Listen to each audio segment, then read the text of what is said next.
Good morning, young goats. It's your boy 3 Stickity representing TKOG. Today, you guys, we're going to be talking about a little bit of the art of deck building. This is something that eludes us oftentimes because we do have the internet to crutch on, so we don't necessarily need to master the art of deck building when we always have, the ability to copy pasta, you know what I'm saying? We could easily just hop on the internet, find a list that we're looking for, and just play it and build it card for card.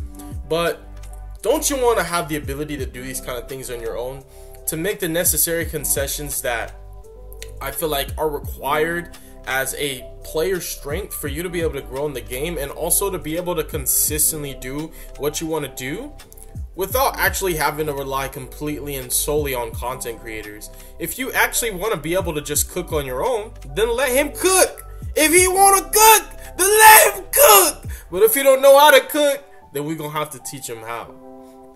If you like this kind of content, leave a like and subscribe to my channel. Subscribe right now. Subscribe right now. Subscribe right now. And we're gonna go ahead and get started, you guys. So let's go into Deck Constructor on Dueling Book. Oh, wait. Don't pay attention to that.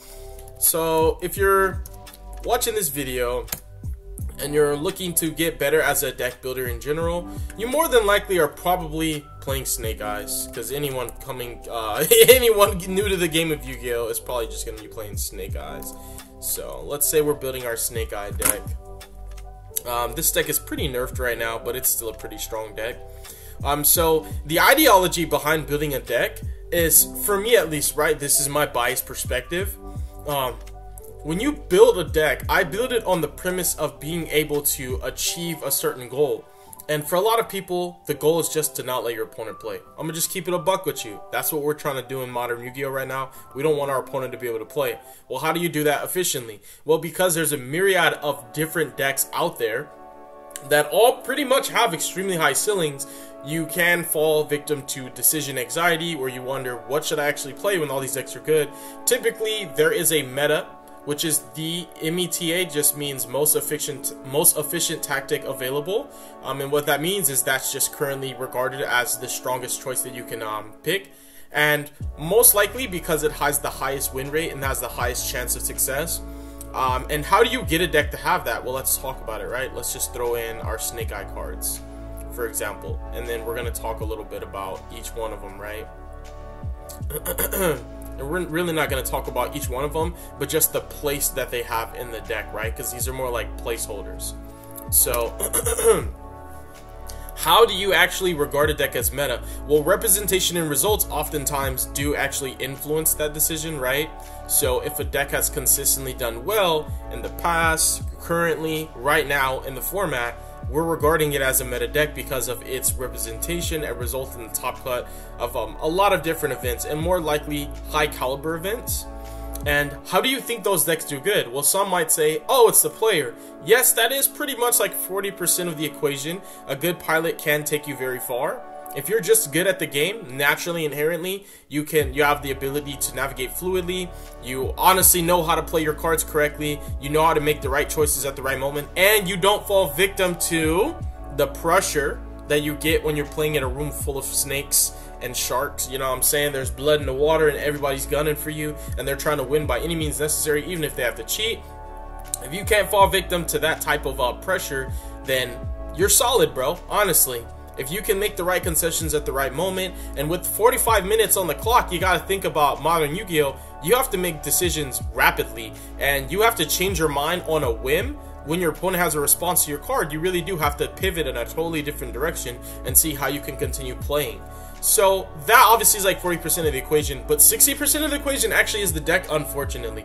I know we say it's not the deck, it's the player, but there's a reason why so many people play so many decks, and so many people play the same deck. And even when they're not the sharpest knife, you know, in the kitchen, or the sharpest tool in the shed, they still somehow find a way to squeeze out a top cut, even though they're not the best players. They have no accolades under their belt, and you've never seen them before. And it's because they kind of made the best choice they could make, which was playing the best deck. What makes a deck the best deck? Well, in the art of deck building, this is a perspective that kind of correlates, right? You draw the parallel to why a deck is the best deck and how it was built. Well, a deck has to be consistent no matter what. If you want to take a deck to a YCS, for example, if you want to take a deck to a tournament that's 8+ rounds, you need a consistency factor in your deck that is undeniably there and present. You cannot rely on the luck of the draw solely, because yes, there's a luck factor in random number generators, RNG. We do fall prey and victim to all of them. You could build the deck the best you can and you still might break, but what you can control is the fluctuation of the numbers. And so for a deck to be able to be consistent, you need to have a certain amount of starters, right? And so ideally, let's say I'm playing Snake Eye and I think about all the starters that are available to me. How many can I actually play, right? Well, there's a crucial component to this, right? Because yes, you want your deck to be consistent, but then you also don't want the redundancy. And the redundancy to me is when you are putting in a myriad of starters that all access the same card, right? So for Snake Eyes, there is a little bit of pivot lines, right? There's a little bit of fluidity there. You don't have that kind of linear fashion all the time, but a lot of these cards do access Snake Eye Ash, which is kind of like the best starter in the deck, right? You can do 10 different things, but they're still always going to result to you getting to Snake Eye Ash most of the time, even if you're doing it through the Azamina cards, right? And that's really important to note, because how you hand trap the deck definitely changes when you understand that. So redundancy is not always bad, especially when you are trying to access the best cards in your deck, right? You want as many ways to access them as possible.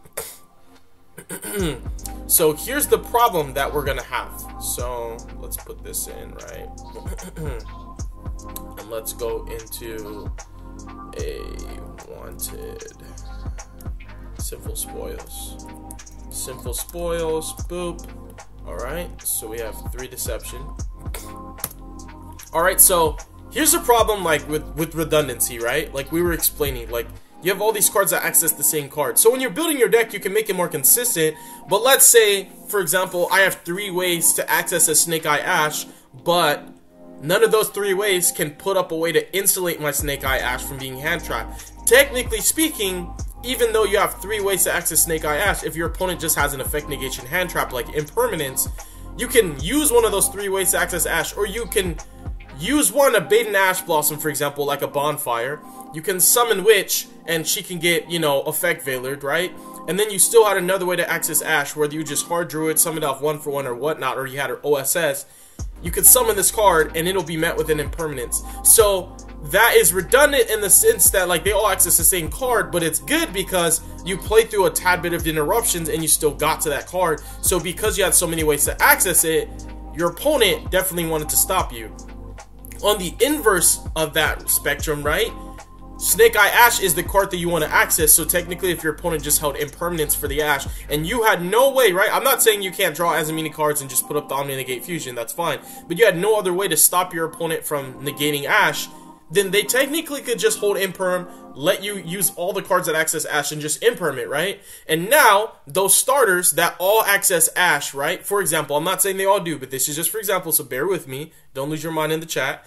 For example, all those starters that access Ash now diminish in value. If I had 10 different ways to search Armageddon Knight, I love this example, right?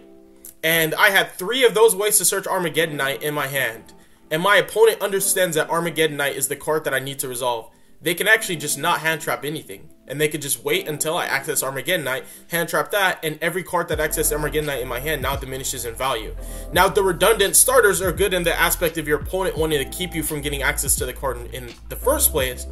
But, technically, if the card you want to access is the way that you're going to play, they could just stop that. So that's where, like, when you're building your deck and putting consistent cards in your deck, it is really nice to have a certain number of starters. You don't want to fall victim to the tunnel vision of, like, the redundant filler cards, right? Where you're putting so many starters because you're like, dang, I have all these ways to access Snake Eye Ash, but at the end of the day, you need Snake Eye Ash to resolve. If you want to do, like, your full combo, you want Poplar, you want to get into Flambeezy, you know what I'm saying? You want to do what you want to do. But I will say that it's still a good thing. Redundancy is not bad. It's only in the sense where the cards diminish in value. Now, from the perspective of, like, the actual Snake Eye deck, I only set that for example because the Snake Eye deck does have pivot lines. It does have fluidity. You actually don't always have to access Ash. You can access Poplar. Sometimes your Ash gets hand trapped, and then you can OSS it away and summon an Oak, and Oak bring back Ash, and you actually could just keep playing. So it's not like, oh, the Snake Eye deck is the poster child for what I'm talking about here. But it is important to note, and since this is currently regarded as one of the best decks, I wanted to use it as one of the best examples. So what you have here is every deck you play should be playing a certain amount of starters. Now, if you're playing 40 cards, the golden ratio, more often than not, is 12 to 15 starters. 12 to 15 starters. I don't have my calculator right now, but if you guys download the app, there's a really cool calculator that helps you with RNG math that based on the number of cards you play in your deck, if you play a certain amount of cards, starters, you have a certain percent ratio of drawing a starter. It does diminish, like the more starters you put in your deck, the math doesn't really improve that much. Like your percentage chance of drawing a starter doesn't go up that much higher once you reach a certain threshold. So depending on how many cards you're putting on into your deck, then that threshold obviously dictates where you're kind of reach your cap on the ceiling of that type of math. So like if you're playing a 40 card deck, you don't actually need 20 of those 40 cards to be starters. And in fact, the more starters you put in, once you've reached that threshold, right, of like 13 to 15, it's just no longer really gonna impact the consistency of your deck the way that you want it to. Bricking just happens no matter what, because we're at the mercy of numbers and luck is still a factor. You can build your deck to never brick and you will still draw the cards that you never want to draw. And that's the concession that you have to make whenever you're building a deck. So 3 stacks, if you're playing a 40 card deck, how many starters do I actually need? Because if consistency is the factor that you're telling me here, right? And I really do want to play the most consistent deck and I don't want to brick and I want to draw more playable than not, how do I do that?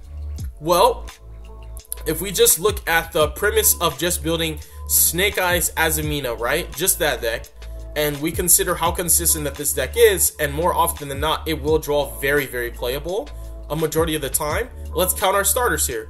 We have, technically we can play 1-for-1, which I definitely agree with. Not everybody agrees with 1-for-1, but I agree with it. So if we're counting our starters, we have 3 Bonfires, 3 Diabell Star, 3 Wanted, that's 9, 3 Deception, that's 12. We have Poplar and Ash, that's 14, and 1-for-1 is 15. So you have 15 starters. OSS is a little weird because you need a card to send off of it, so it's not a true starter by itself. But these cards are always going to be good in your opening hand no matter what, because these cards by themselves allow you to access things. You know, there's a cost involved with Witch and Wanted, but these cards do allow you to access your full combo for the most part. And so if you're playing a 40 card deck, then again, 12 to 15 starters is definitely ideal. And I would say, from my perspective, considering how often I can brick, even when I do put the best starters I can, 15 starters is kind of like the sweet spot, because if you have a compact engine that doesn't require that many one-ofs that you need to actually be able to play the deck, and you can play your 15 starters, more often than not, the slots that your deck that you allocate for it are going to be, like, for your engine, are going to be around 20 to 23. And that's ideal because in 2024 Yu-Gi-Oh! You want a lot of space for non-engine and tech cards, because unfortunately, as good as a deck that you can build right now, engine alone oftentimes is not enough to be able to contend with a fully established board, and that is why we are in a hand trap format, because simplifying the game state is the name of the game, so that your engine cards actually can resolve. And we're going to continue talking about that. I don't want to go all over the place, but yeah, in the art of deck building, in my perspective, in regards to building a deck, the #1 most important key factor is consistency. The ceiling does not matter as much as you think. Don't fall victim to like that tunnel vision mindset of like, my deck has to make the best inboard in the room, I have to have the most interruptions. We oftentimes are so guilty of that concept that we need to be able to make a combo that has more interruptions than our opponent has cards in their hand, but we actually don't understand where enough is enough. So because of that, we do sometimes make a deck building choice, or an error in the choice of the actual deck that we decide to play, whether it's the composition of your deck or the deck you choose entirely, based off the ceiling that it has. Do not be ye not deceived, my brother. Ceiling is not everything, and ceiling of the deck is just in regards to how much it can put out at its full capacity, right? What's the threshold? What's the maximum that this deck can do? The ceiling that you can't push past, right? That's what the ceiling of the deck is. This is the best that it can do, and if the best your deck can do is put up 15 negates, then hey, that might sound cool, but if my opponent only has 6 cards in their hand if they didn't hand trap me, why do I need to stop them 9 more times after they couldn't play in the first place? So we kind of do have that problem where we don't understand where enough is enough, and oftentimes when you consider the fact that in 2024, people are not going to draw 5 starters in their opening hand, they will draw oftentimes a combination of a starter and or an extender plus a non-engine cards, right? 2 to 3 non-engine cards, and sometimes when the math is on your side, you have arguably sometimes like a 27% chance of them drawing one of the cards that they never wanted to draw, one of their bricks. So a 5-card opening hand oftentimes is comprised of a starter or 2, a couple of non-engine, and perhaps a card that they never wanted to draw. And ideally, if they drew well, then they drew 2 to 3 non-engine and up to 2 engine cards. The top deck for turn, most likely you prefer to draw another engine card. So if you had those 3 hand traps for your opponent and you had 2 engine cards and drew another engine card, you should be able to fluidly play through 2 hand traps extremely well and efficiently. So that's where we get into that issue that I was talking about, where ceiling can really take people in like a dark place, right? It really does. People like fall victim to this oftentimes, and they do suffer from this, right? This is actually crazy that the ceiling of a deck is enough for someone to say, I want to play it. If I am playing a DDD FDK deck, or I'm playing, for example, a Cyber Dragon FTK deck, or I'm playing like a Infernoid FTK deck, it might be really fun, and I could say if I play this deck, I'm guaranteed to win if I don't get interacted with more than once or twice.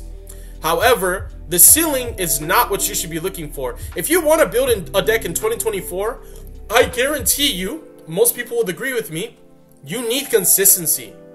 Now, consistency is the #1 most important thing. So then, what do you need after that? Why is Snake Eyes so good? Yeah, it's super consistent, and the fluidity's there, where like your starters don't have that much of that redundant factor, that they do have pivot lines, where one starter can access a myriad of different cards, and if a starter gets stopped and you have another starter in your hand, you actually still can play, right? Like if I get my Bonfire Ash and I summon Witch still does pretty much the same thing that Bonfire does.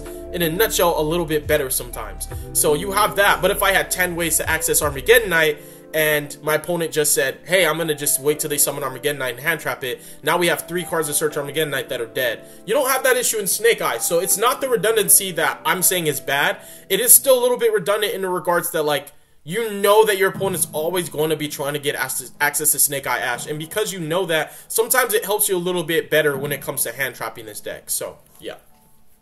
So what's the second most important thing, 3 Stacks? If you're saying that consistency is everything, and you just want to play a deck that doesn't brick, well, like, what's the second most important thing? I'm going to get to that, but first, let's go ahead and take our Snake Eye deck, right? So let's line up all of our starters, because consistency is key, and that's the most important thing. We're going to put all of our starter cards, and what a starter card is, if you guys didn't know, is it's a card that lets you access your deck's engine. It lets you access your archetype specific cards that are necessary to essentially enhance the way that you're already able to play, or to give you a chance to play when you didn't have a chance to play. And what that means is you're just achieving the end goal of your deck, which is doing what you built it to do. So if we have all of these cards, these are starters, right? We technically have 16 1-card starters, but it's 15 true starters. OSS does require a face-up card already on the field. So yeah, you guys, there's that. What's the second most important thing, Stacks? Well, actually, if you ask me, I think that the second most important thing is resiliency.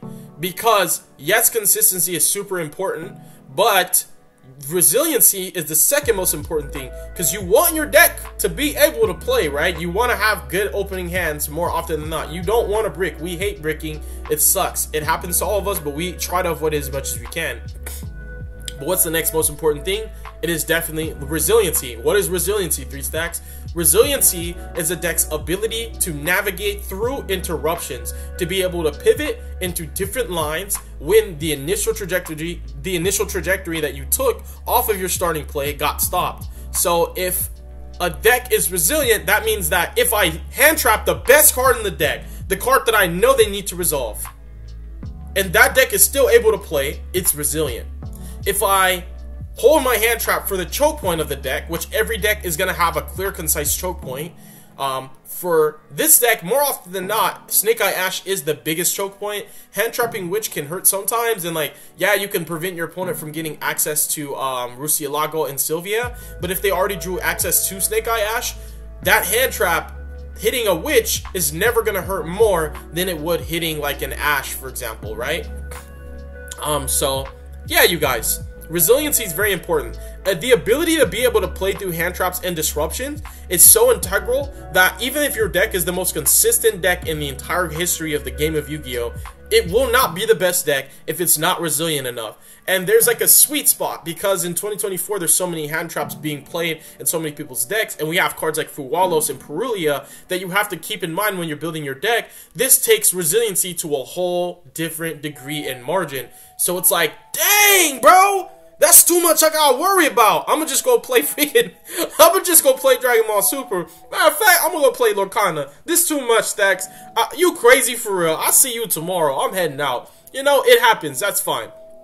So, resiliency is very important. Now, if we just talk about standardized low-impact hand traps like Ash Impermanence, Effect Veiler, cards like that, cards like Ghost Mourner, Effect Negation hand traps are more often than not very, very, very strong against most decks. Ash Blossom is just generically good all across the board. You have nuanced cards like Droll and Lockbird, Nibiru, and Dimensional Shifter that all have their own roles separately. But in regards to not knowing what you're playing against and not knowing what you're up against, no matter what happens, consistently, Effect Negation hand traps and cards like Ash Blossom, you know you can count and rely on to be able to do what they need to do every single time. Cards like Droll have their place. Cards like Shifter have their role, right?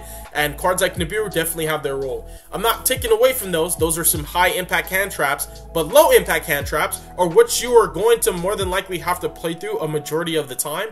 There are so many blowouts right now that you can say, dang, my opponent might just actually draw Shifter Fuwalos, right?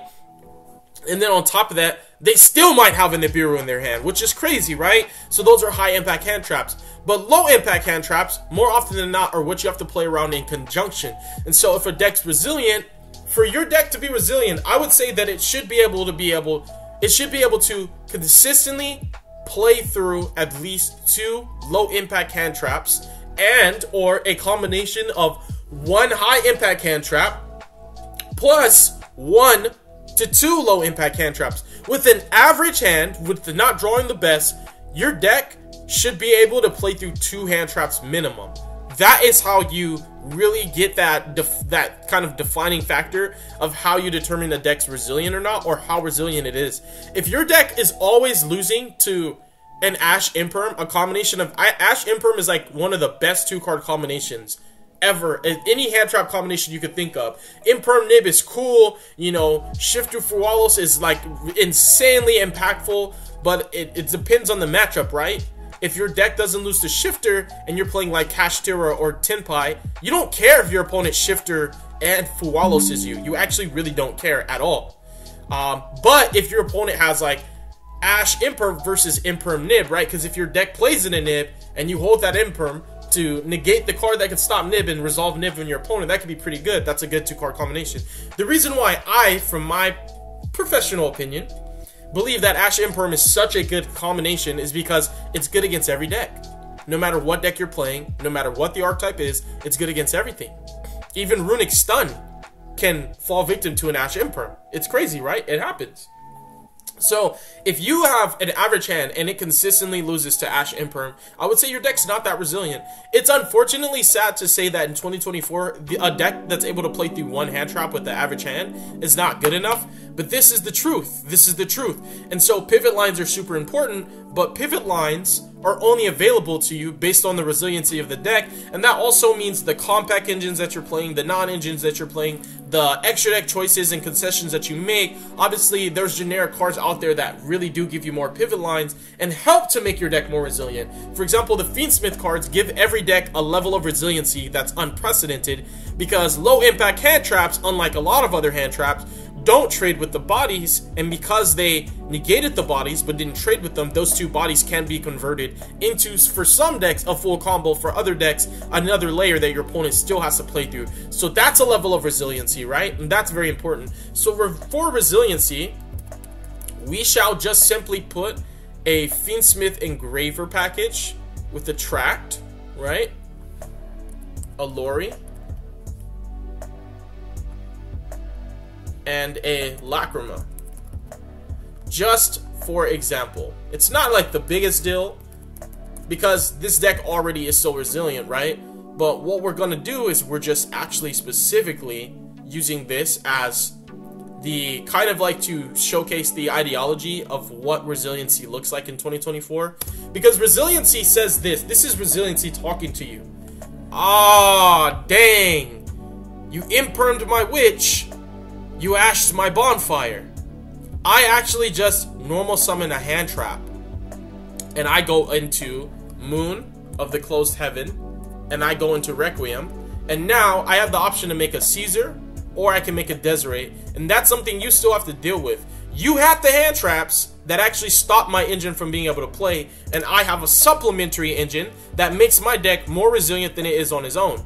That's resiliency, right? Resiliency is so good that even though you hand trap them in the correct spots, even though you hit the correct choke points, even though you held your cards patiently for the moment that mattered the most, your opponent still was able to end on something, right? Resiliency isn't always I can full combo through 3 hand traps. Resiliency sometimes is I can full combo through 2 hand traps or 1. Resiliency to me is I can always end on something no matter what you throw at me. And that is what makes a deck so resilient, that the competitively viable applications, right, the incentive of building that deck in 2024 is that it's consistent and then it's resilient. And Fiendsmith is not going to be in every deck. And I'm not saying you need Fiendsmith to make a deck resilient, because if I, for example, summoned Witch and she got impermanenced and I hard drew Deception, I can activate Deception, tribute the Witch for cost, and I can basically full combo through that one impermanence. If I drew Bonfire and Snake Eye Ash and I activate Bonfire, my opponent Ash Blossoms it, and I just summon Ash, that's still resilient, because, and this is why we talk about it in this order, consistency then resiliency, because guess what? Consistency influences the deck's resiliency.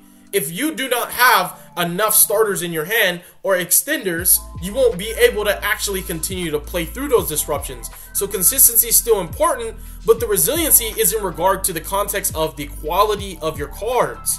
Because if you have redundant starters, like I said earlier, redundancy, if your opponent hand traps the correct card, and you have all these ways to access only Snake Eye Ash, just for example, not saying that that's how the deck works, you have all these ways to access only Snake Eye Ash, and your opponent hit the Ash, and they didn't hand trap any of the other ways to get to it, guess what? Your deck's consistent, but it's not resilient. And that's what we're talking about. So it's important.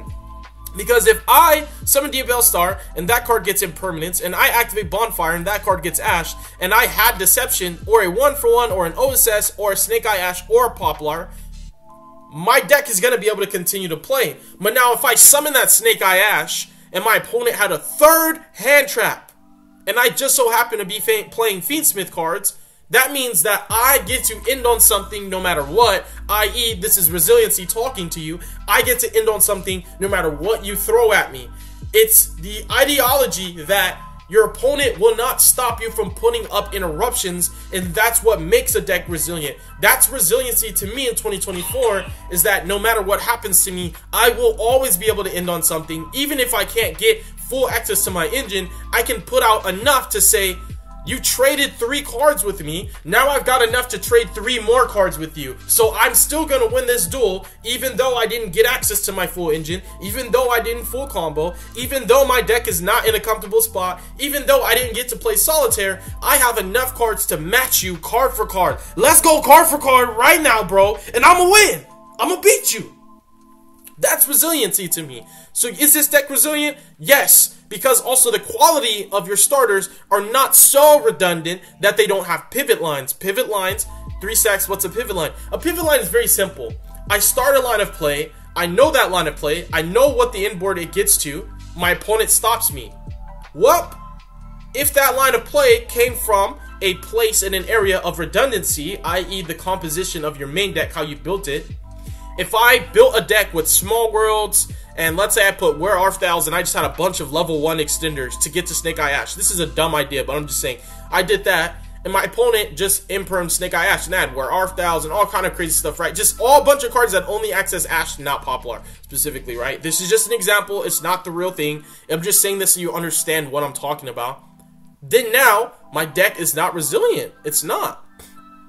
And so that's just really important. It's influential. The starters, that's why this is always going to be the most important part of your deck, is your starters, your consistency cards. Because these are so influential that they impact the rest of your deck's navigation and fluidity capabilities. That you will not be able to play through interruptions if the quality of your starters is not good enough. And this is where starters being able to be converted into extenders is very imperative. And we're going to talk a little bit about extenders, because extenders, differently from starters, are not always going to be able to get you access to your engine. But what extenders do is extenders allow you to have a little bit of resiliency.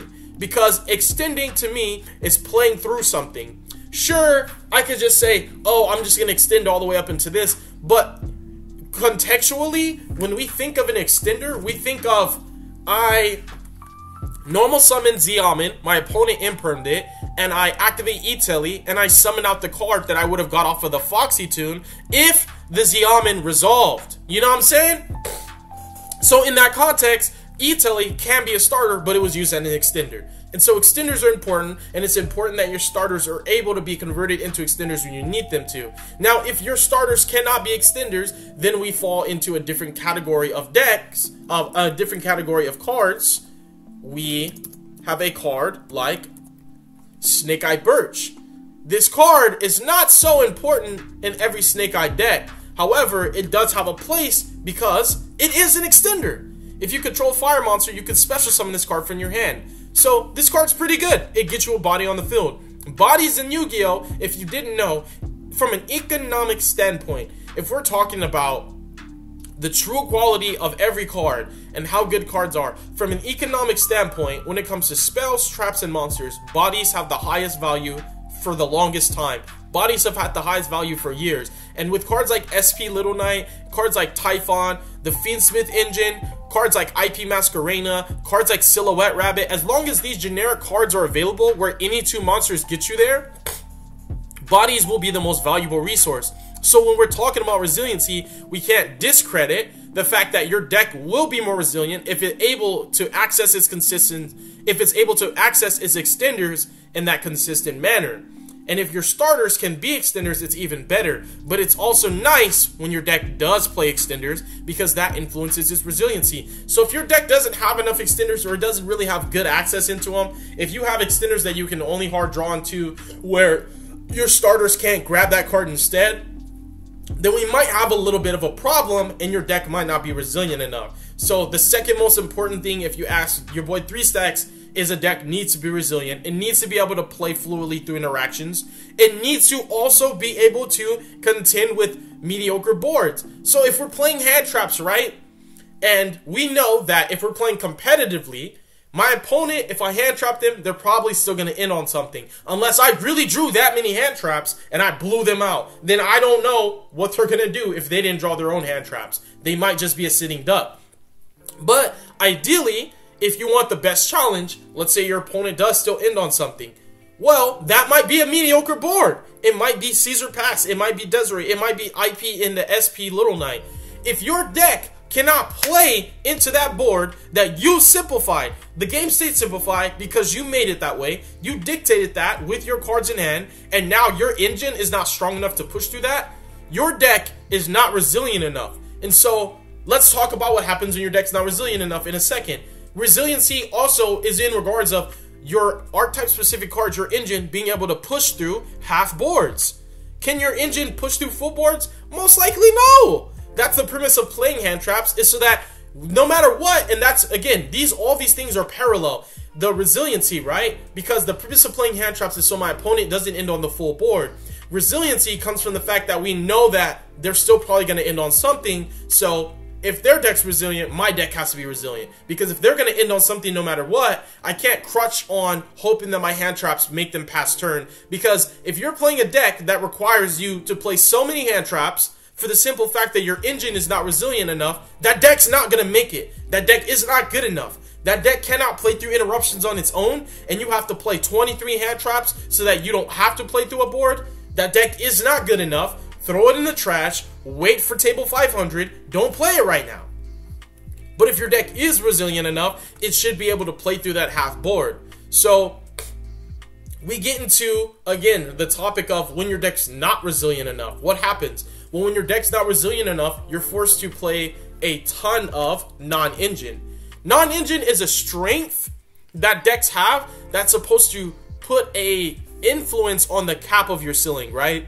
Because if my deck ends on 7 interruptions and I have the ability to play 15 to 18 non-engine, that means I'm more often than not ending on 9 interruptions, because if I drew 2 non-engine cards, i.e. hand traps or staple cards, then my inboard is reinforced. So now my inboard is even more resilient.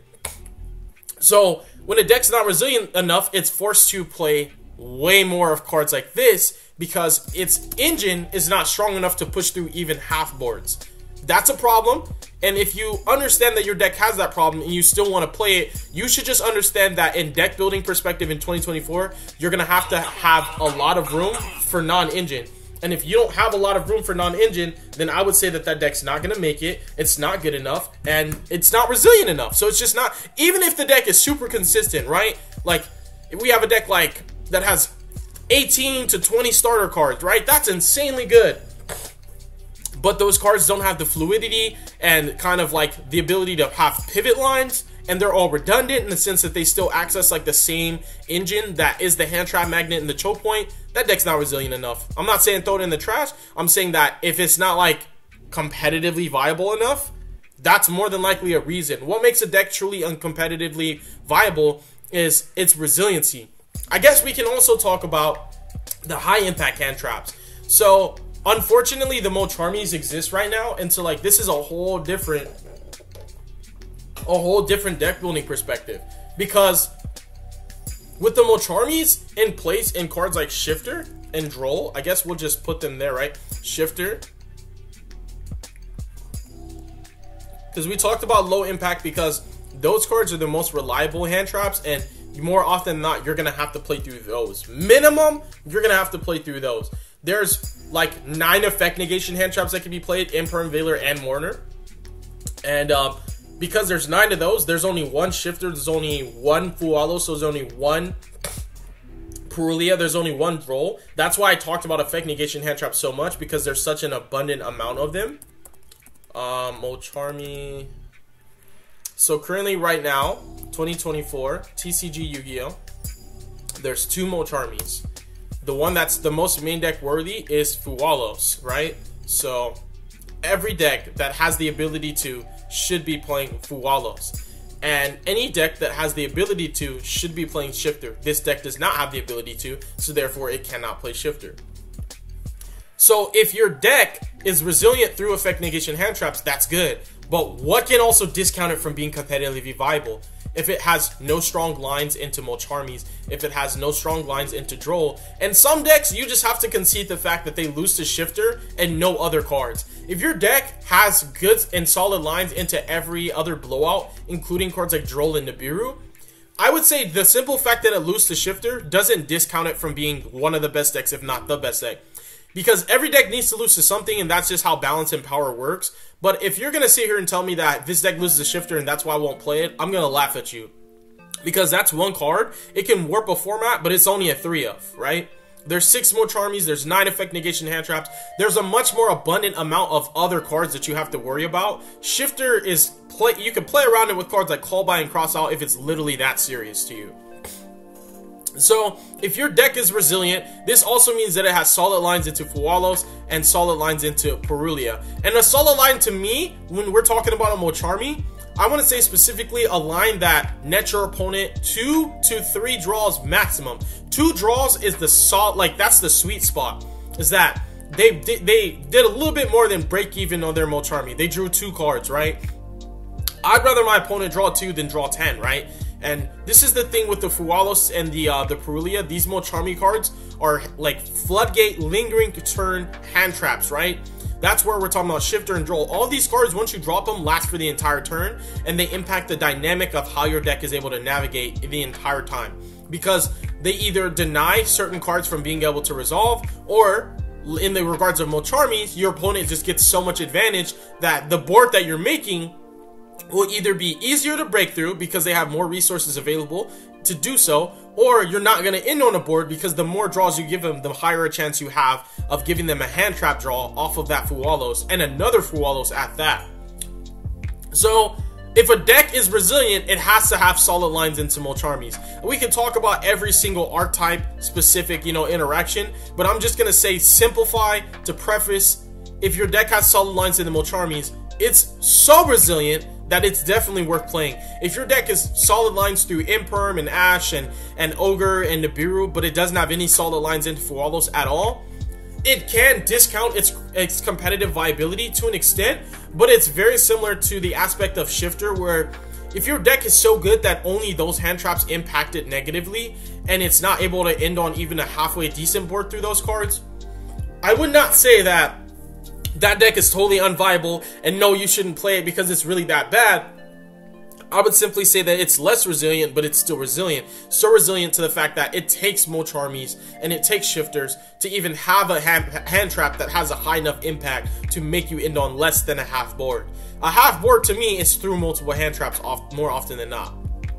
And when we're talking about cards like Droll, this is just a matchup specific card, just like Shifter is. If your decks struggle with these and you have no solid pivot lines, then you have to make the concession of the deck building ratios and the kind of the choices that you make when it comes to the composition of your main deck, of what cards can I put in to give me solid pivot lines through this.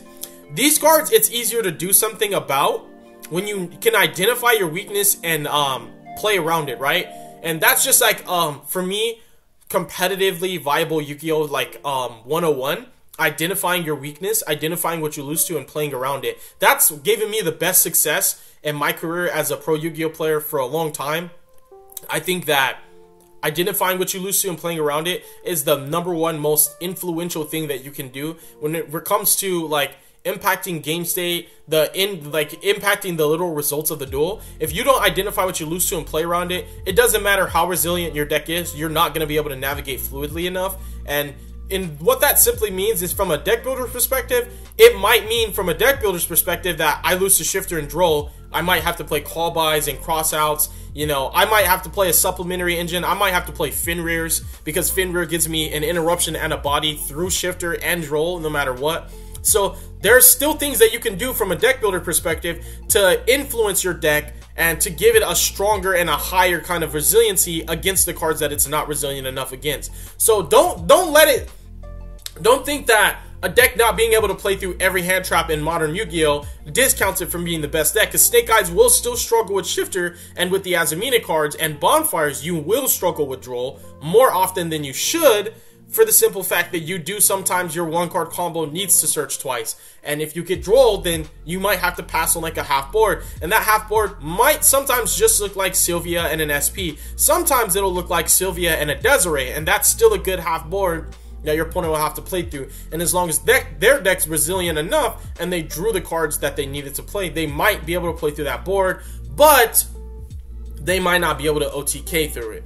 And so, yes, resiliency is the second most important thing when it comes to a deck builder's perspective, not just in the regards of playing through a playing through a half board, but also in the regards of playing through your opponent's non-engine.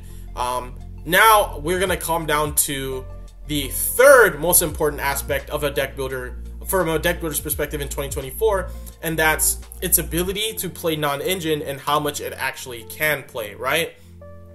So, and we're going to leave these guys out for a second because we're not there yet.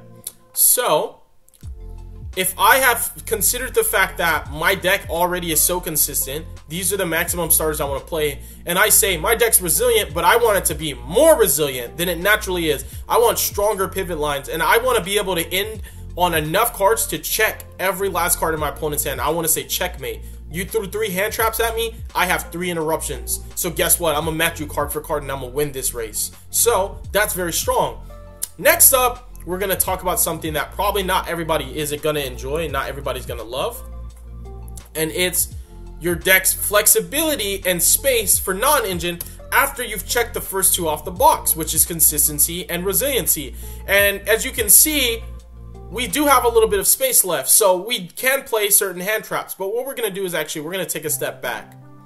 And we're going to talk about the elephant in the room, right? And that is engine requirements. Engine requirements are cards that no matter whether you like it or not, you have to play these for your deck to either be able to function or for the sealing of certain combos, right? And in regards to the sealing of certain combos, that means that if I want to play a Fiendsmith Engraver package, I understand that I'm going to be playing bricks like Lakama and Lurie, right? These are engine requirements that I hate drawing, but I'm playing them because they increase the sealing of my deck's resiliency in that regard, right? Yes, they increase the sealing of your inboard when you don't get hand trapped and you get to play Solitaire. Having Fiendsmiths in your deck gives your inboard another layer that your opponent has to play through. So it does impact the sealing, but specifically in regards to resiliency, which is more important than a deck sealing, the aspect of playing through enough interruptions fluidly and being able to end on enough of your own. Sometimes you have to make the concession that this is an engine requirement and I have to play this for the simple fact that without this, my deck's not resilient enough. And in those awkward situations where I got hand trapped 2 times and all I can end on is an SP and I lose because SP is not enough, then I'm going to sacrifice in the deck building ratio. So what we're going to do is we're going to talk about Snake Eyes, in my opinion, 4 non-negotiable engine requirements that are not ideal to draw. And it is Snake Eyes Diabellsar, Flamberge, Temple, and Oak. Some of these are not the worst to draw. Temple and Oak specifically can be very good to draw contextually in combination with other cards. Oak can still get you there. Temple can get you there in certain game states. Temple can be just a random extender. It can be very, very strong. But these are 4 cards that ideally you never want to draw. So because these are engine requirements, we're going to put them next to our starter cards because our starter cards are still engine cards. And these are engine requirements. These are the 4 mandatory bricks that you have to play. If you don't want the highest ceiling, you cannot play Diabellstar. And you cannot play Temple. But it literally makes no sense when you consider how the deck plays and the aspect of how your inboard is going to look like by just conceding, I'm going to play a couple bricks and I might draw them, I might not. Is it the worst thing ever? Sometimes it can impact it can make or break your board. I mean, it can make or break your hand, but you understand that this is the concession I make because every deck does have engine requirements. I don't know what deck right now is not going to play at least 1 or 2 bricks. Unfortunately, that's just what it is, man. That's just what it is. You have engine requirements. Some decks have archetype specific traps that are a part of your inboard, and that's a layer, but traps are not good to draw going second and going first. Sometimes traps don't even influence your ability to play, and they by themselves might not be enough. So engine requirements is something that we can take a small break on, like everything else, just talk about it for a little bit. Engine requirements can influence the deck builder's perspective, but it also can influence your decision on whether or not you want to play a deck. Because if a deck, I want to say, has more than 4 engine requirements, and it has like 6 to 8, that is a large margin. You're literally approaching nearly 25 percentile of your deck, right? If you're playing 40 cards and you have like 8 engine requirements that are all bricks, that's like, I want to say 18% of your entire deck that's just not playable. And in conjunction, drawing 2 of those cards is terrible. So if a deck has that many engine requirements, even if it's consistent, even if it's resilient, that can discount it from being a competitively viable deck. And that can definitely take it out of the running for META, most efficient tactic available. A deck can be so consistent, so resilient, but still play so many engine requirements that how ironic that it means that you will draw bricks in your hand. Does it mean that you're gonna brick? No, because if the deck's consistent, you still drew playable. It's just it has so many cards that are not live, i.e. dead cards, i.e. cards that require another card in conjunction for them to be able to function, or the functionality of the card entirely is predicated to it being somewhere else that's not in your hand, right? So engine requirements are very important. It's a small aspect that you shouldn't disregard from a deck builder's perspective, but it can influence your decision on how you're going to build your deck and whether you're going to build that deck and not entirely. So next, we're going to talk about the 3rd most important aspect of building a deck, and it's space, text, flexibility, right? So this deck currently is playing 26 cards. I'm not saying that this is how you should build Snake Eye. This is just a template. That's an example. There's so many different ways you can play the deck. It is a pretty cool deck. I'm currently on 26 cards. If I want a 40 card main deck, then I have space for 14 non-engine cards. Now, if you ask me, 14 unfortunately is on the lower end of non-engine. It's unfortunately true, but I'm also considering the fact that these Fiendsmith cards could easily be more non-engine, but I'm considering that the second most important aspect of my deck is my deck's ability to fluidly play through interruptions. So I'm just gonna say this right now. I know I'm all over the place. Hear me out. If you're watching the video, I hope that you're enjoying this and you're learning enough. Hear me out. I value my ability to play more than I value my ability to deny my opponent from playing. So what that means is, if I can put in a compact engine that helps me to play through hand traps and disruptions better, as opposed to just putting in more non-engine when I already have a decent amount, I'm oftentimes going to choose the compact engine that raises the ceiling of my resiliency, as opposed to saying, I want to play 20 hand traps instead of 14, you know? Because, yes, again, playing a lot of hand traps and non-engine can be good, but it goes back to what I told you earlier, that when your deck's not resilient enough, it's kind of pigeonholed into making that decision, that it's no longer a choice and flexibility from a deck builder perspective. It's, you don't have a choice, you have to play that much non-engine because your deck cannot play through half boards enough. It's not consistently doing that. And so because this deck already has that resiliency, what I instead want is for the resiliency to have better value, being that bodies are the most valuable resource in the game of Yu-Gi-Oh! And if 2 bodies can get me to like a Caesar or a Desiree, and that can check a majority of what I might lose to, my board might be broken by, then I think that this is enough, because it also enables me to break boards going second, because a card like Engraver can just outbodies every turn. It's a consistently, easily, like, it's splashable engine that allows your deck to have a better grind game, allows your deck to have stronger follow-up that includes crackback, the ability to break a board with the resources that you get from your follow-up, and it enhances the resiliency, because now if I get hand trapped on Snake Eye Ash and Diabell Star, or I get hand trapped on the Rusialago, and, you know, I had like an extender and I get hand trapped on that, like I had Bonfire for Ash and it gets imperm, then I can take those 2 bodies and I can go full Fiendsmith combo, and that means that my deck was already resilient in the fact that I got hand trapped twice and I could still end on like an SP. In resiliency, remember, don't forget, if you really pay attention to this video, don't forget that resiliency is just saying I can end on something no matter what, but this is definitely worth it, right? In my opinion, if your deck can play it, you should. But if we're in a format where you really feel like every other deck is so resilient that 2 to 3 hand traps, they still full combo through that and not end on the half board, then you can make the concession that this might be a necessary sacrifice to not play this and play more hand traps, because your deck's resilient-ish enough. It's okay in the terms of resiliency. You just want the cream of the crop on both aspects. The 2 most important aspects of a deck builder's perspective is consistency and resiliency. And for a deck to be competitively viable, it has to have like an 8 out of 10 on both, in my opinion. 10 out of 10 might be asking for too much, but like an 8 out of 10 to me is the threshold. That's the lowest standard I will go to. If it's an 8 out of 10. If it's 7 or below, I ain't doing it. It's not good enough. So this deck has 14 flex spots. And now we can talk about, from a deck builder's perspective in competitive Yu-Gi-Oh!, every deck should be playing Ash Blossom. Because of the Molcharmies, because of Thrust and Molcharmies being so prevalent in this format, Ash Blossom is the only hand trap that can negate other hand traps, and it hits other non-engine cards that are not hand traps. It's the most generically universal. She's been the queen of hand traps since she came out. And next up, in my opinion, is Impermanence, because it's one of the few hand traps that is, while being low impact, good into every matchup, not once per turn, doesn't play in the talents, doesn't play in the thrust, doesn't play in the call by, and in addition to that, it's one of the few hand traps you can draw as your 6th card and still be able to play into an opponent's board. Ash Blossom falls in that category because if your opponent has a thrust, then Ash checks thrust. It checks board breakers. This card checks board breakers in the sense that it doesn't turn on talents or thrust, and also it is a board breaker if you draw it going second. So every deck in Yu-Gi-Oh! Should be playing Ash and Imperm. Now, unfortunately, while this card may be expensive, its impact is so drastically high that this card almost takes precedence, I want to say, the premise of like Ash and the Imperm are so strong, but like this card almost takes preface over those cards. That like Fuwalos is so high impact and so powerful. Some decks really, as good as they are, their pivot lines into Fuwalos really mean that you can draw this card and no other hand traps, and your opponent's going to end on a half board. And that's the whole premise of, in my opinion, if you ask 3 stacks, competitive Yu-Gi-Oh! What do you play your non-engine for? Some people are greedy and they're crackheads and they're like, I just don't want my opponent to play it. I'm playing 23 hand traps.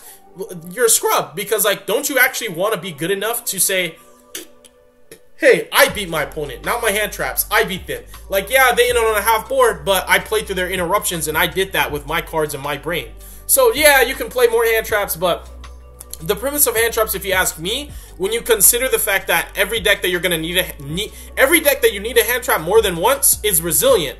And because the deck's resilient, the premise of a hand trap is to make sure that that resilient deck doesn't end on their full board, but instead a half board. And if the deck is resilient, then it will end on a half board. And if your deck is resilient, it will play through the half board. Do you see how everything I'm sharing with you guys all lines up? That if you really watch this super long video, you get so much nuggets that will help you in so many ways as a player and as a deck builder.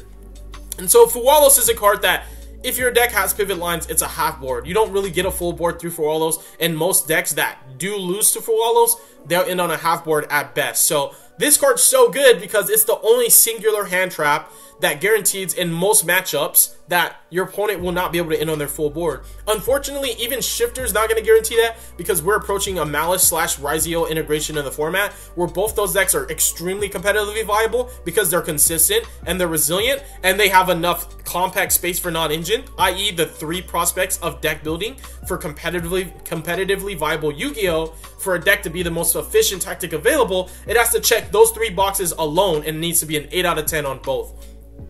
Those decks have solid lines into like Fuwalos, but they're half boards at best, and they do have really good lines in the Shifter. So Fuwalos is still always going to be, in my opinion, the only hand trap that can guarantee that a deck will end on a half board. And because it takes preface over every other hand trap, being this is a non-negotiable slot. You have to allocate space in your deck for Fuwalos, and it should be in your main, because when you lose a dice roll, this is the best card that you can draw right now. Period, point blank. No one's changing my mind. So next up, once you've covered these 3, these are the most important hand traps. If your deck has space to at least run these, you're doing a good job, right? Your deck is okay enough. But these, I want to say, take preface over like every other hand trap, because these cards have the coverage that you need, right? They dynamically work in a multitude of fashions, and they are multifaceted as well because they have dual applications. So these cards are very, very strong. But because I'm at 35, I have space to play a couple more. And what I like to do in competitive Yu-Gi-Oh! Is if I don't know what deck I'm up against, I could say Droll's really good, but let's say I'm playing against like a not Snake Eye Fire King deck, right? And let's say I'm playing against like Tenpai. Let's say I'm playing against like a Runic deck. And like Droll can be okay against Runic decks, but like when they get Fountain in draw phase and then draw 3 and you draw them on res, it doesn't feel good. So while Droll is strong, because it doesn't cover every matchup, I want to play cards that can cover every matchup no matter what, even if it's low impact. And a card like Effect Veiler is really, really good for a multitude of reasons. It's very similar to Veiler Imperm, that it's not once per turn. So that card always feels like, to me, it's a very solid choice. Cards like Droll are matchup dependent. Malice is not gonna really lose that hard to Droll, and neither is the Rizio deck. They actually have really solid lines in the Droll.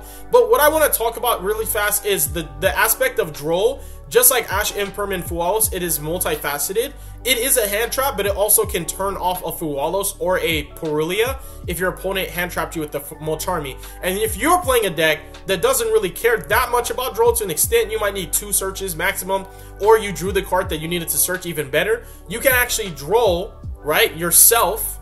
You can actually draw your opponent on your turn, turn off their Fuwalos, and then you can full combo and not have to worry about it. So now this card's not making you in on a half board. So because of that, it almost makes you think, right, is Droll good enough? Now I want to say this: if you rewind this video back to the resiliency portion of the deck of this video, and we talked about how Fuwalos and Shifter are just such blowout cards, and if your deck is not resilient enough to end on a strong enough board through those cards, Draw is one card that helps you specifically in the Molcharmies that you will be able to sometimes full combo through them because of Droll. So Droll is multifaceted, and unlike other hand traps, like how Ash can negate Molcharmies, Droll works against Molcharmies to an extent.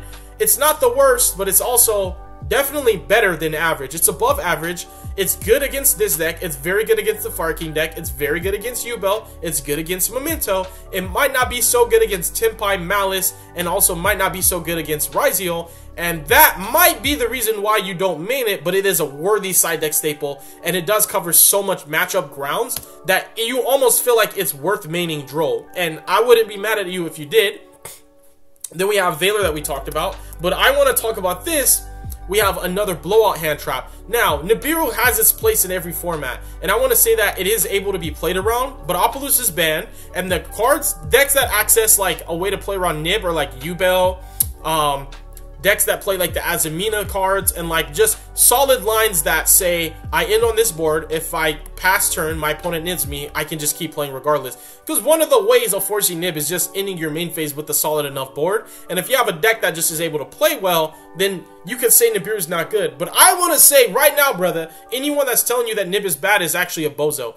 People that are telling you Nib is bad are probably like some pro players or like Yugi tubers, right? Who just don't want to play into a Nib format. Sometimes, I'm not gonna lie, they gaslight you and they say that Droll's not good because they don't want you to use Droll against them, right? They don't want to go into a top cut of a YCS, you know, top 16, and everybody has Droll, right? In their main deck or their side deck. So don't be deceived, bro. Like, don't be deceived by the gaslighting. That does happen. And I will say that Impulse is in the format, and because of Impulse, people don't respect Nib anymore, and they play haphazardly into it all the time. Nib is punishing people.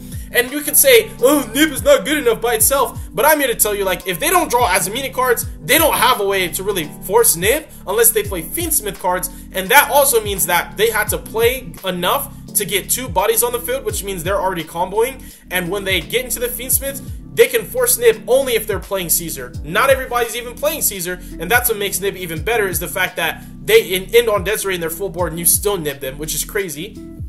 And at worst, they can force Nib by threatening Caesar, but guess what? You know what Nib did for you? It might not have made them pass turn, because remember, be not deceived, I told you about the aspect of hand traps is not necessarily for your opponent to pass on no board at all, it's to get them to end on a full board. And even if your opponent can play through Nib, it's not a full board. And what Nib did was it checked the Caesar off the box. Guess what? Would I rather my opponent play through Nib than me have to deal with the Caesar? I don't want to deal with Caesar. It's going to literally negate 2 cards out of my hand. I'm not dealing with Caesar. I'd rather nib them, and it checked Caesar, and it checked the bodies that it cleared, so that it took resources.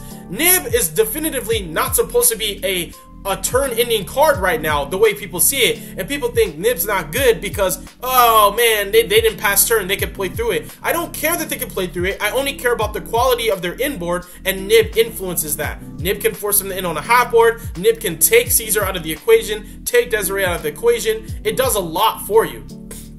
It's a very strong hand trap, and whether you draw it by itself or in conjunction with another card, it's only bad if your opponent summons Phantom early or if your opponent draws Azumina cards. That's not enough to discount Nib for being a good card. Nib is very strong.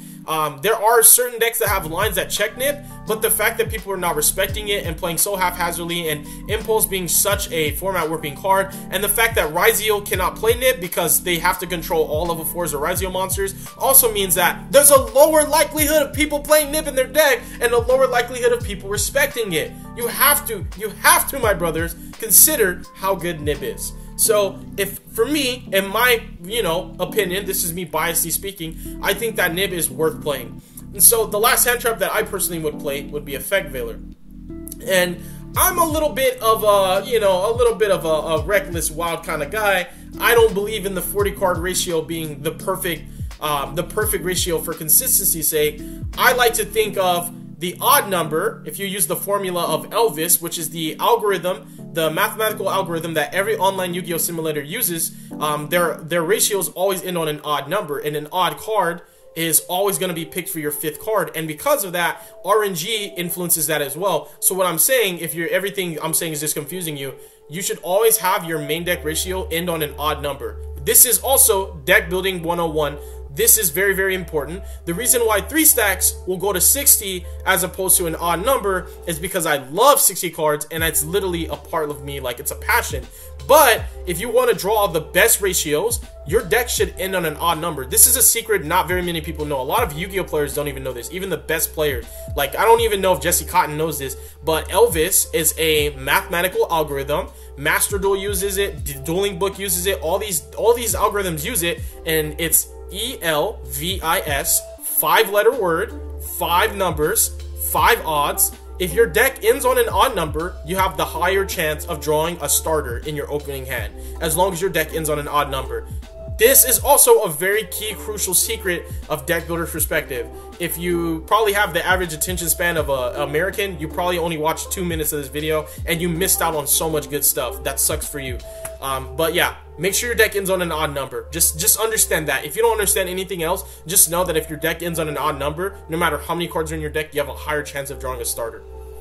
Keep that in mind. That's why we didn't play 2 videos, we played 3. So, what do we have here? Let's look at it, you guys, honestly. Because this is how I kind of structured this deck, was to talk about deck building 101 in 2024, while also, ironically, building a deck as we go, as we cover the 3 aspects of the most important aspect. Everything else is nuanced, and it's not that important.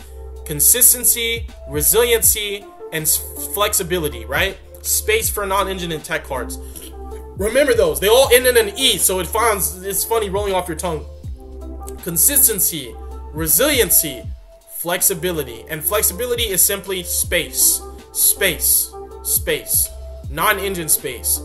Can your resiliency diminish for your flexibility to go up, for your space for tech cards? Sure can. Whatever, man. You could take the Fiend Smiths out. You could take out Nib. You can play Impulse and more low-impact hand traps like Mourners. You could play Triple Tactics Talent. You could do a lot more. And Talents is a resilient card. As long as your hand's playable, Talent can make... So this deck, don't look at this as... This is the golden ratio on how you should build Snake Eyes right now in 2024. Look at this as a template on an idea, right?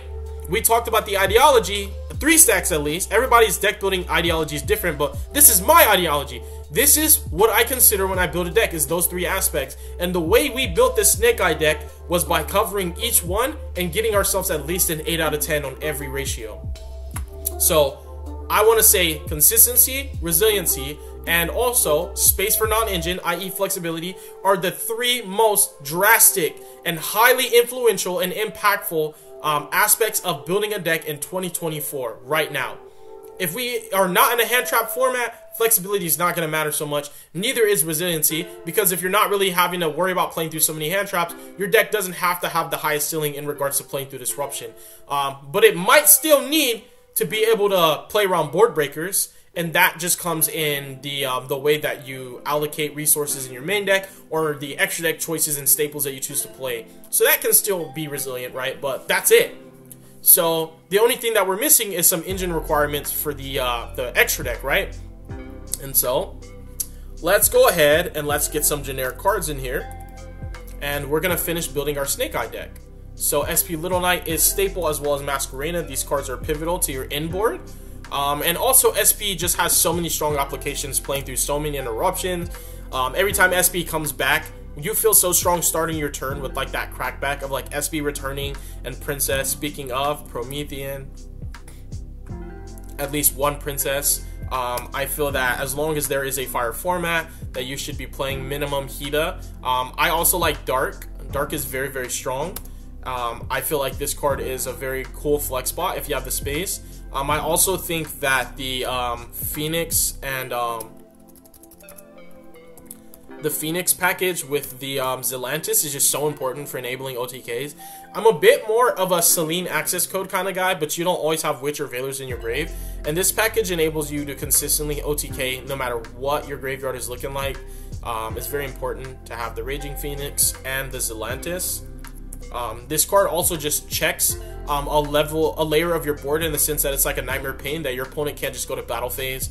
Sometimes this does. You don't always end on it, but sometimes it checks a layer of your board. Like, your opponent can't just go to battle phase and just attack over Masquerenas and stuff. And when you know that your inboard's so good that your opponent can't OTK you anyways, you don't mind doing that, right? Because they waste their battle phase, and in addition to that, they still can include the threat. Does that technically count as online Oh heck shopping. no, that's insane. Save money. That's with the actually app. psychotic. Why would they do that? Participating Skip this McDonald's now. prices Skip may it now. vary. Skip it now.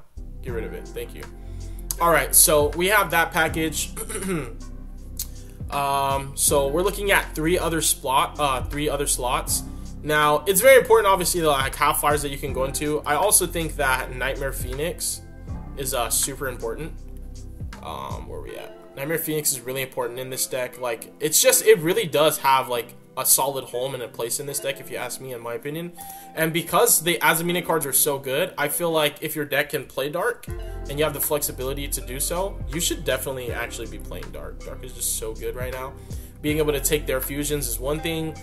Just being able to like check, because if you have a way to access Dark and they already use the Omni Negate, this will guarantee check another interruption. And if they don't have it, then you're just free to play, and the only thing you would need to worry about at that point would literally be like a card like Nib, which the fusion does check. So we're looking really solid so far, you guys. We do have one more slot for non-engine, and there's so many different things that you can play. You can play the Philly Knight, but I actually, as crazy as this sounds, for me, I actually really like Typhon right now. I've been liking it so much for so many different reasons. I really like Typhon a lot. I think the card's just very solid, very good.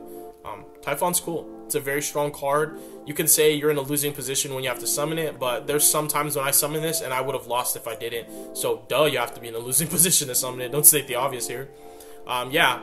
And now, when in regards to deck building perspective, we're simmering down here. Those are the three most important, but we cannot discount a side deck, right? And we're just going to talk about it a little bit. The side deck is very important, and sometimes you win games on your side deck alone. Sometimes what you side is the only reason why you were even able to have a chance in the first place. The format is so widespread that for me, your boy 3 Stacks, oftentimes what I side is definitely full coverage cards. Like, I don't like Retaliating C right now. I actually, in the place of Retaliating C, I actually really like cards like Evenly.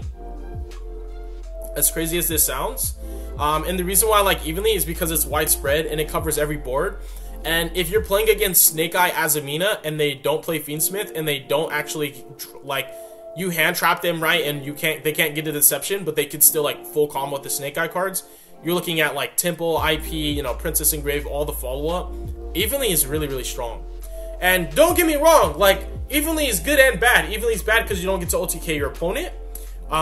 And follow-up is so strong right now that if your opponent has follow-up and you break their board, it doesn't really matter that you broke their board. It matters more if you break their board and OTK them. But Evenly, it gives you so much coverage that you get to use your 5-card hand or 4-card hand or your 3-card hand to basically combo through only what's left in their hand if they have any hand traps in it, and be able to still end on something, as opposed to not ending on anything if you have to play into the full Snake Eye board with no hand, with absolutely, you know, all engine or like all archetype specific cards. There's a lower likelihood that if you didn't get them to end on a half board, you won't be able to play through it. It's just way too strong. So Evenly is really good for coverage. It checks Runic Stun. It's really good against Pure Memento. I think that it's very solid against the Fire King deck. The Fire King deck is kind of different too, because they can just leave Ambloel up, and Ambloel alone with Garunic's Engrave and Princess is still so much interruptions, but Evenly definitely checks like all of their blanket cards. Like, it hits so much. It hits their follow-up, it hits the field spell, hits their face-down impermanences. You know, it does actually work very well. It's very strong. And if you have a card like Mind Control, you know what I'm saying, or like a any kind of take card, like a Talents if they played into it, then it's so much easier. And that's the thing that I like about Evenly. It just makes it easier to break boards. And with Omni Negates not being so, I want to say, so numerous with Malice and with like Ryziel and with like the Snake Eye deck that doesn't get access to the Azumina cards, and like with Pure Memento running around with like Runic Stun, you know what I'm saying?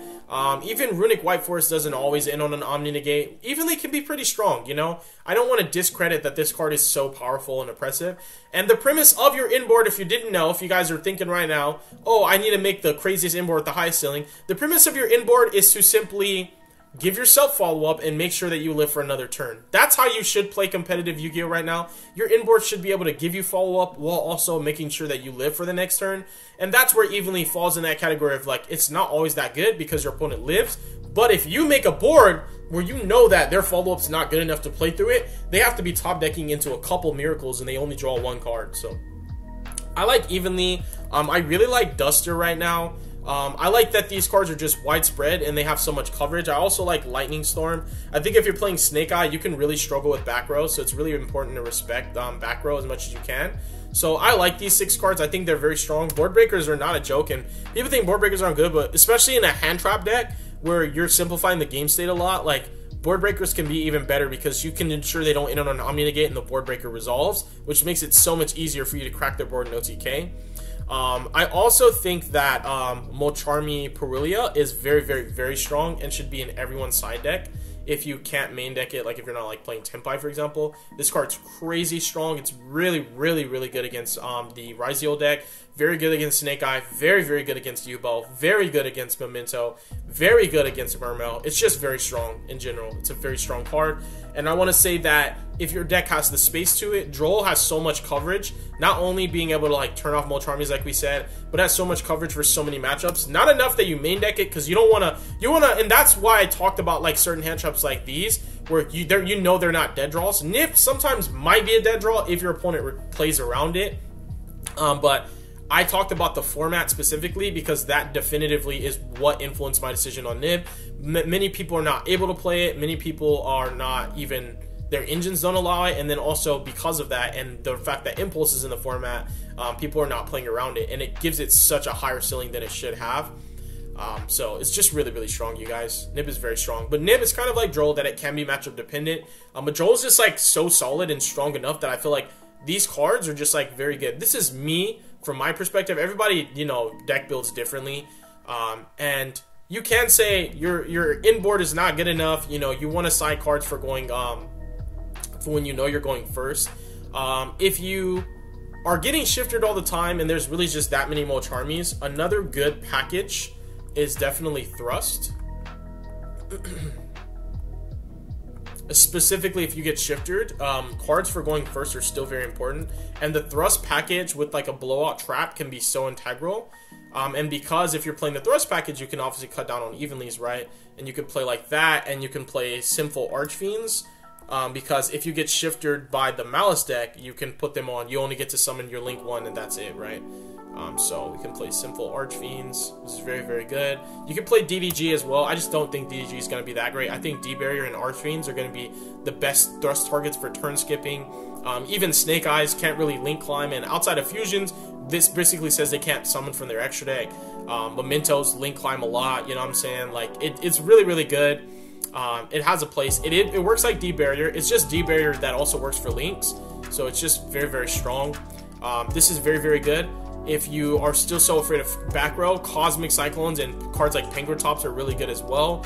You can also side Skill Drain. Cards like those Floodgates are really good. TC Boo, there can be only one. I just like these because this is coverage for the matchups while still being a going first card, and it's coverage for when you get shifted or if you get Molcharmy and your hand isn't playable, or you got hand trapped, right? And then you're like, dang, the only way I can even make a half board is to get them 2 or 3 more draws. I think I'm gonna Thrust for the trap that matters, and then I'm just gonna pass with my hand traps.